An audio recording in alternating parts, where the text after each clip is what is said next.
السلام علیکم ورحمت الله وبرکاته. یو محترم پوښتنه کړې ده چې زه په دوبۍ کې یم،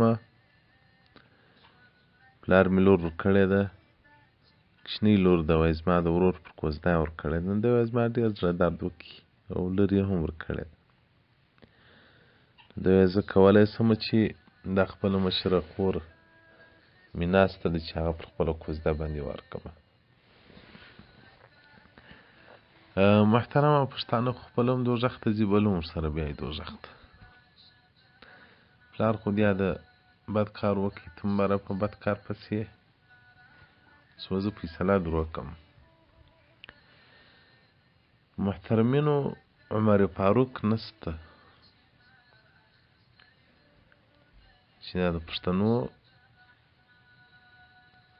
دغه خراب رواجونه او دغه د وحشت او د ظلم کارونه یې ورکړي وای. خو نه دا دیموکراسانو هغه بلې خپله دیموکراسي پلې کړه چې د ښځو حقوق کې محفوظ سي. نه عمر بن خطاب الفاروق سته. دا کوم وحشت د کوچنۍ نجلۍ ورکول ضرورت یې څه دی؟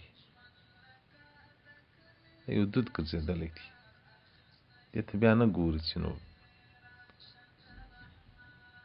په وروسته کې مشکلات پیدا کېږي. د نجلۍ به دا نه یې خوښ. نو محترمه دغه ستا پلار چې دغه نجلۍ ورکړې ده،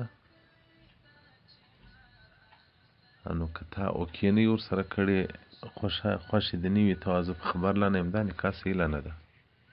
بس وچ کلک ورته کښېنه، ورته نه ما ورکړې ده، نه یې ورکومه. پلاره ستا په دې کې څه کار؟ زما لور ده که ستا لور ده؟ نو راویې ګرځوه، شرایط ورسره وکړه او پاتې چې ته اوس بیا خور ورکوې پر خپله کوزده باندې. که ساعت اخلي دلته به نو پلار ازارې کړې، هم به د خپلې مینې ازار واخلي، هم به د خپلې خور ازار واخلي. نو 3000 به در پسې شي. نو چې 3000 در پسې شول، نو زما په فکر ستا او د جنت نو بیا لرې خبره وي سره چې ته به جنت ته ځې. چې د پلار ازارې شي، هم د خور ازارې شي، هم د مینې ازارې شي. نو ښه خبره هم دا ده چې بس پلار ته دا زموږ میسج واستوه، په پلار یې واوره.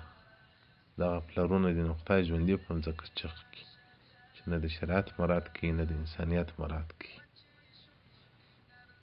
کوچنۍ نجلۍ د ضرورت یې څه دی چې پر کوزده باندې ورکوي؟ بل دغه نجلۍ په ځان خبره نه وي، ته یې په داسې اور کې غورځولی چې هغې ژوند بیا همیشه دپاره خراب وي، یا ځان ووژني بیا یا شراوي درته کوي.